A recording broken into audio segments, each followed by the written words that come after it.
J'habite une maison avec quelques voisins, un petit hameau perdu. Et récemment, il y a eu des rumeurs de cambriolage qui ont déjà touché quelques maisons. Il est vrai que jusqu'à maintenant, cet endroit a toujours été serein et sans problème. Un lieu de vie comme tout le monde aimerait les avoir.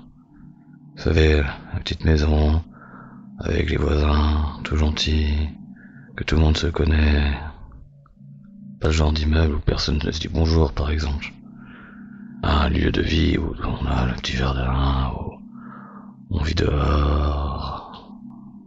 Le lieu de vie qui est surpris quand il entend parler de cambriolage, de maisons saccagées. Et je vous parle de tout ça car il y a à peu près 5 minutes, j'ai entendu quelqu'un entrer par effraction dans ma maison. Actuellement, il est au rez-de-chaussée. Je ne sais pas pour combien de temps il va en avoir. Je n'ai pas vraiment d'objet de grande valeur. Plus des valeurs sentimentales, des souvenirs de voyage, ici et là.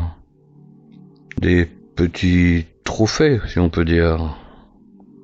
J'aime bien garder un souvenir de moments que j'ai partagés agréablement, de moments que j'ai aimés, que j'ai savourés. Je conserve tout ça donc dans mes vitrines, mais je crains que ce voleur ne trouve pas son butin dans cette maison. La chose étant, c'est que maintenant il monte l'escalier et il vient de rentrer dans la chambre en face de la mienne, au bout du couloir. En montant l'escalier, il a juste tourné à gauche. Ensuite, quand il va sortir de cette chambre, il n'y aura que la salle de bain que je pense qu'il ne visitera pas et les toilettes. Et ma porte. Ma chambre. Il remue et fait tomber tout ce qu'il y a dans ma chambre d'amis. Et maintenant, je l'entends. Il marche en direction de la porte de ma chambre. Il vient d'arriver devant. Et il l'ouvre. Il a ouvert la porte de ma chambre. Enfin. J'adore ce moment. Ce moment magique où le visage du bourreau devient victime.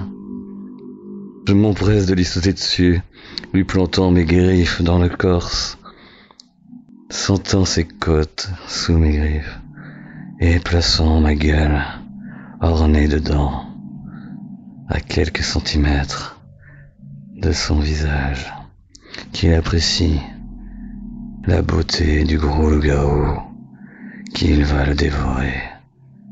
Je me charne sur lui à présent, lui éclatant la cage thoracique pour manger son cœur.